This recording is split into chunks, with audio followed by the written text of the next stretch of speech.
अजीब है ना, लेकिन सच में राधा की बहू मीता को एक ऐसी ही चोरी की आदत लग गई थी।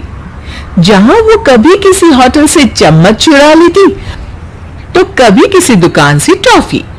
शुरू में तो उसकी इस आदत को कोई पकड़ नहीं पाया, लेकिन जब ये आदत बढ़ गई तो एक दिन मेरे पास कितना अच्छा कलेक्शन है चोरी के सामान का। ये ताज का चम्मच और ये देवरानी का चश्मा। इनकी जेब से पैसे तो इतने चोरी कर चुकी हूं कि अब तो बोर ही हो गई हूं। पीछे से सास आ जाती है। चोरिनी बहू, एक दिन तेरी इस अलमारी का ताला तोड़ दूंगी। अरे वाह जी वाह, ताला तोड़ेंगी आप और चोर कहलाऊंगी मैं, बड़ी आई ताला तोड़ने वाली। सास वहां से चली जाती है, पर बहू के हाथ में सास का हेयर क्लिप था। आई थी सबक सिखाने, मैंने तो उनकी ही हेयर क्लिप चुरा ली। वो हेयर क्लिप जल्दी से अंदर रख लेती है। एक दिन मीता पति के साथ एक शादी में जाती है जहां कई लोग होते हैं। जाती तो बिना शॉल के है, लेकिन आते वक्त उसके हाथ में एक सुंदर सा लाल रंग का शॉल होता है। अरे मीता, ये शॉल किसका है?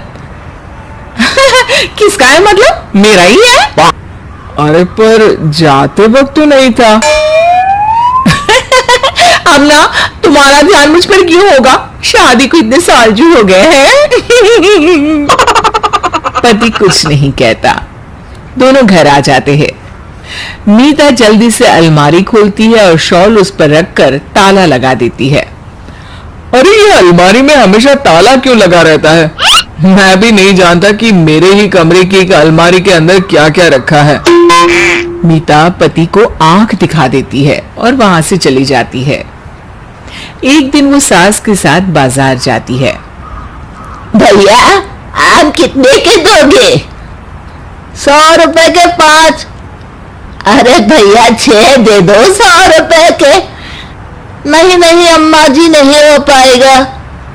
अच्छा दे दो, चलो।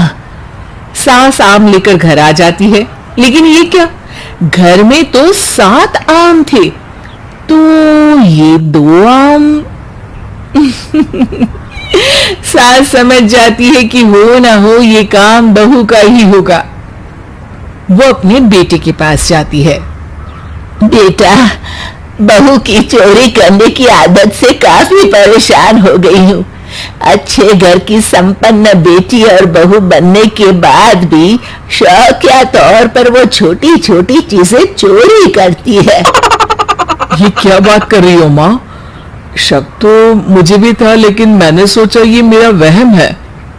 हाँ बेटा, अब कुछ भी करके उसकी ये आदत को खत्म करना ही होगा। हाँ माँ, अब ये तुम ही सोचो, मुझे तो ऑफिस के लिए देर हो रही है। ये बोलकर बेटा तो चला जाता है, लेकिन सास का दिमाग चलने लगता है और जल्द ही उसे आइडिया भी आ जाता है। बहू चल, आज मुझे एक चश्मा खरीदना है, जरा मार्केट तक चलते हैं। हाँ माँ जी, चलिए ना।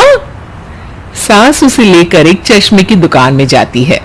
आदत के अनुसार बहू एक चश्मा धीरे से चुराकर अपने पर्स में रख लेती है। दुकान के दरवाजे से बाहर निकलते वक्त, बहन जी आप अपना पर्स चेक कराइए। बहू सक पका जाती है। क्यों? मैं क्यों अपना पर्स दिखाऊं? मैं तो नहीं दिखा रही। ठीक है, फिर मैं पुलिस को बुलाता हूँ। अरे बहू दिखा देना, क्यों जिद कर रही है? कौन सा तूने इन लोगों का कोई चश्मा चुरा लिया है जो डर रही है? बहू धीरे से पर्स खोलती है, जिसमें से वो चोरी का चश्मा निकल जाता है। आपकी बहू चोर है, मैं अभी पुलिस को बुलाता हूँ, इसे सजा मिलेगी। हे भगवान, बहू तू चिंता न कर, मैं ना तुझे खाना देने जेल आ जाया करूंगी। हाँ अरे मम्मी जी ये क्या बोल रही है?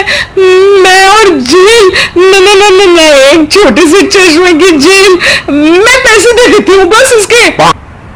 अरे चोरी तो चोरी होती है, छोटी बड़ी क्या, सजा तो मिलेगी ही। बहू अब सास और दुकानदार के सामने हाथ जोड़कर खड़ी हो जाती है। नहीं मम्मी जी, मुझे माफ कर दीजिए, आज बचा लीजिए बस। मैं वादा करती हूँ आज के बाद किसी भी तरह की कोई चोरी नहीं करूंगी। शौक में मैंने बड़ी गलत आदत पाल ली थी, मुझे माफ कर दीजिए। सास दुकानदार से बहू को छोड़ने का आग्रह करती है और दोनों वहां से निकल जाते हैं। जाते जाते सास दुकानदार का हंसकर शुक्रिया करती है।